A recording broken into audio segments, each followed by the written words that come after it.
Hello and welcome to AS to the Point. In today's session, we will see RTE Act 2009, which means Right to Education, which is a part of contemporary Indian education, which we already saw in our last videos. So today we are going to see the chapter 5, a comprehensive study of India's landmark education legislation and its impact on child rights and equality or equity. So let's first see the introduction of education and human rights. So the first point is foundation of society. Education paves the foundation from where an individual acquires awareness, knowledge and skill. Illiteracy. Basically, illiteracy is assumed as the root cause of exploitation. It must be abolished for a healthy society. Exploitation of weaker sections. Otherwise, exploitation of the human rights of weaker sections, women and children, cannot be stopped. Human rights defined. Human rights are generally defined as those fundamental rights used by everyone and protected by law against exploitation. UN Declaration. According to Article 2 of the UNDHR 1948, everyone is entitled to all rights and freedoms set forth in this declaration without distinction of any kind. Uneducated person. Unfortunately, all sections of society are not enjoying these rights. Exploitation of women and children is more frequent. So, what is right to education? Constitutional framework and background. 2009 RTE Act enacted. So, these are some of the key points which comes into this framework. So, it is Article 21A, free and compulsory. 86th Amendment it is, and Ramamurthy Committee. So now let's see some of the key provisions. RTE Act 2009 main features. So it says 25% reservation to be reserved for SC, ST and OBC and others. Age group 6 to 14. PTR ratio is 30:1. The school quality is 5 years. No detention and free education. So the achievements of RTE Act 2009 impact and outcomes means, so 3 million plus new students enrolled, 25% quota norms, 19 to 30% GER increase and 52 to 75% of literacy improvement. So the fundamental rights of child are some of the things, some of the points we are going to see in this slide. So the first is survival rights. So right to life and basic needs, nutrition and shelter, access to medical services, adequate living standard.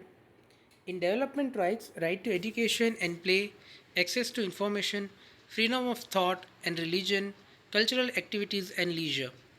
In protection rights, safe from abuse and neglect, protection from exploitation, safeguards in criminal justice, rehabilitation for abused children.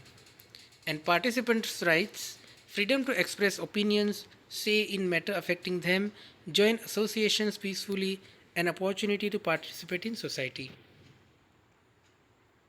Now let's see some of the schemes of education, which is SSA and RMSA in National Education Program. So the SSA stands for Sarva Shiksha Abhiyan, while the RMSA stands for Rashtriya Madhyamik Shiksha Abhiyan. Let's see some of the points in this both programs.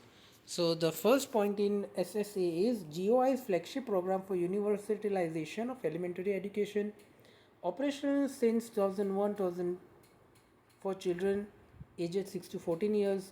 It is the 86th amendment made it is a fundamental right. Aims all children in school back to school camp by 2003. Focus on girls education and children with special needs. Gender focus means universal retention by 2010. Bridge gender gaps at primary stage.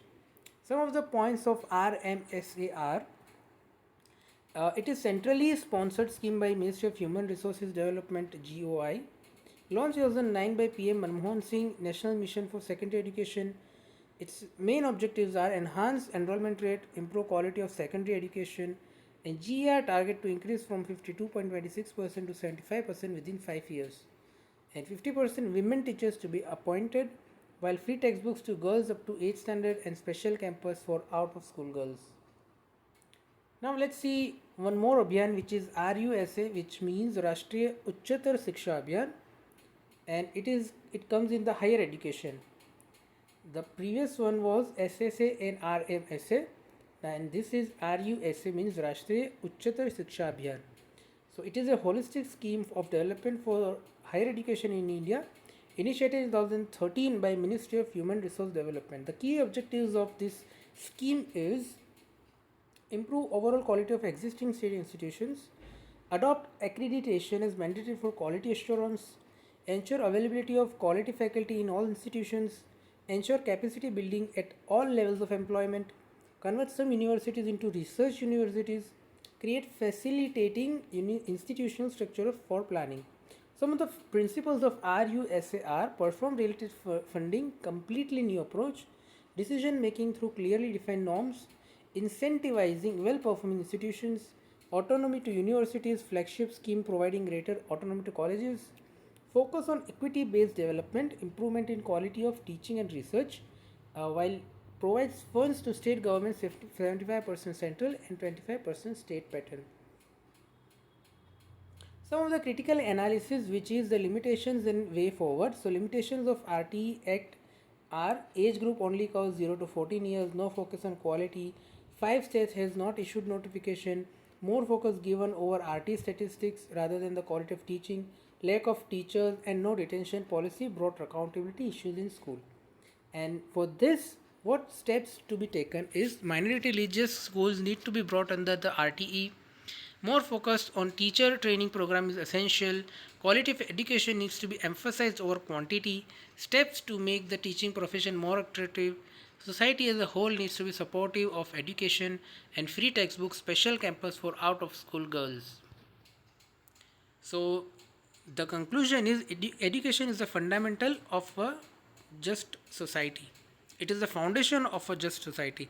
In short, human rights oriented education can make an individual capable of knowing, protecting, and achieving their rights as well as discharging their duties. The RTE Act 2009 plays a vital role in the promotion and protection of child rights in India. So we understood and learned about RT 2009, which is free and compulsory education 6 to 14 years. Then we saw UNCRC 1992 is 4 types of child rights. Then we saw SSA and RMSA, universal elementary and secondary access. Then we saw RUSA 2013, which is higher education development. So that's it from today's session. Hope you guys have learned something new today and understand the whole session. Please like, share, and subscribe to our channel. Let's meet in another session. Till then, goodbye and keep growing and keep learning.